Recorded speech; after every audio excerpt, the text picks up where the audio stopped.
गेल्या 4-5 दिवसांपासून पडत असलेल्या पावसामुळे पंचगंगा नदीनं आज दुपारी 43 फूट धोका पातळी ओलांडली आहे.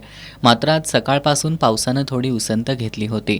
त्यामुळे सायंकाळी 6 वाजता पंचगंगेची पाणी पातळी 43 फूट 3 इंचांपर्यंत पोहोचली. कोल्हापूर जिल्ह्यात सध्या 68 बंधारे पाण्याखाली गेलेत. जिल्ह्यातील अनेक भागात पूरस्थिती कायम आहे.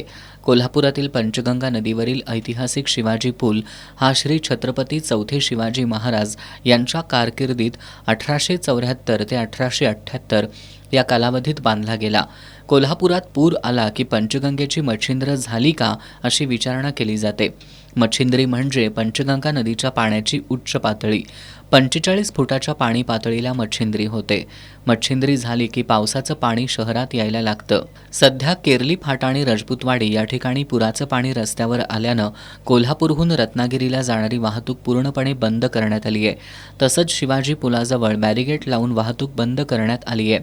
प्रयाग, चिखली आणि आंबेवाडीला जाणाऱ्या नागरिकांना त्यांचं ओळखपत्र दाखवूनच त्यांना प्रवेश देण्यात येतोय.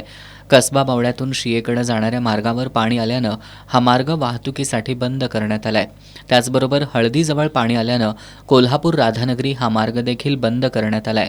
कोल्हापूर गगनबावडा मार्गावर पाणी आल्यानं हा मार्ग गेली 3 दिवस वाहतुकीसाठी बंद होता. मात्र या मार्गावरील पुराचं पाणी ओसरल्यानं या मार्गावरील वाहतूक आजपासून सुरळीत सुरू झाली आहे. चिखली आणि आंबेवाडीतील नागरिकांचं काल रात्रीपासून स्थलांतर करण्यात येत आहे.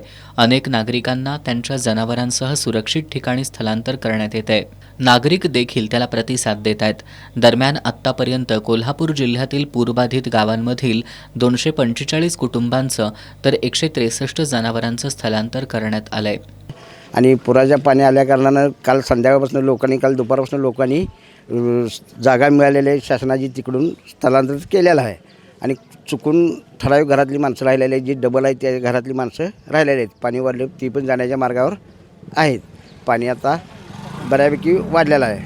पूर आला की जनावरं देखील वाहून जातात. जनावरांची कशी व्यवस्था लावली? पूर आला की जनावरांना वाहून जातात. त्यामुळे लोकांनी अगोदरच व्यवस्था करून तिकडे सोनतोळीला प्लॉट मिळाले तिकडे नेऊन बांधल्यात लोकांनी जनावरं.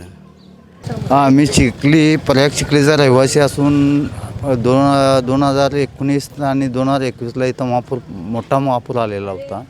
त्यामुळं नागरिकांच्या मनात भीती निर्माण झालेली आहे आणि हे प्रत्येक वर्षी पाणी येतच राहणार. त्यामुळं लोकांनी आम्ही पूर येण्याच्या आधीच आम्ही स्थलांतरित झालेलो आहोत सोनतळी येथे. त्यामुळे आम्हाला आता काय तिकडे स्थलांतरित झाल्यामुळं कशाची भीती नाही आहे. दरम्यान पंचगंगा नदीने धोका पातळी ओलांडली असल्यानं जिल्हा प्रशासन या सर्व परिस्थितीवर लक्ष ठेवून आहे. जिल्हाधिकारी अमोल येडगे यांनी पूरस्थिती भागात पाहणी करून प्रशासनाला सूचना केल्या आहेत.